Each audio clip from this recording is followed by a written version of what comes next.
اعوذ باللہ من الشیطان الرجیم، بسم اللہ الرحمن الرحیم۔ خواب میں چشمہ دیکھنے کی تعبیر کیا ہے؟ حضرت ابن سیرین رحمۃ اللہ علیہ نے فرمایا ہے کہ خواب میں پانی کا چشمہ سرداری ہے اور بخشش کرنے والا جوان مرد خوش مزہ اور خوشبودار پانی جیسا ہے۔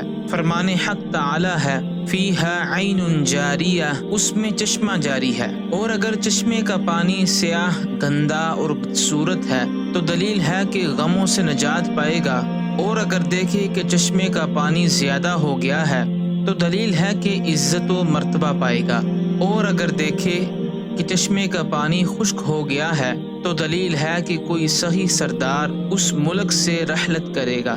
حضرت ابراہیم کرمانی رحمۃ اللہ علیہ نے فرمایا ہے کہ اگر دیکھے کہ اس کے گھر میں یا اس کی دکان میں پانی کا چشمہ ظاہر ہوا ہے تو دلیل ہے کہ اس چشمہ کی قدر و قیمت اس کو غم زدہ کرے گی، اور اگر دیکھے کہ اس چشمے میں ہاتھ منہ دھویا ہے تو دلیل ہے کہ اگر غلام ہے تو آزاد ہوگا، اور اگر غمناک ہے تو غم سے نجات پائے گا، اور اگر بیمار ہے تو شفا پائے گا، قرض دار ہے تو قرض سے سرخرو ہوگا، اور اگر گناہگار ہے تو توبہ کرے گا، اور اگر حج نہیں کیا ہے تو حج کرے گا۔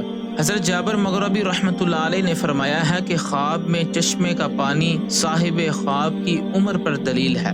خاص کر پانی میں ہاتھ مارا ہے تو چشمے کے مطابق عمر ہوگی، اور کھڑا ہے تو طویل میں دین کی خیر اور صلاح ہے، اور اگر جاری ہے تو غم و اندوا پر دلیل ہے۔ حضرت جعفر صادق رحمۃ اللہ علیہ نے فرمایا ہے کہ خواب میں چشمے کا پانی دیکھنا 5 وجہ پر ہے۔ نمبر 1 سرداری، نمبر 2 غم و اندوا، نمبر 3 مصیبت، نمبر 4 بیماری، اور نمبر 5 عمر اور زندگی پانا۔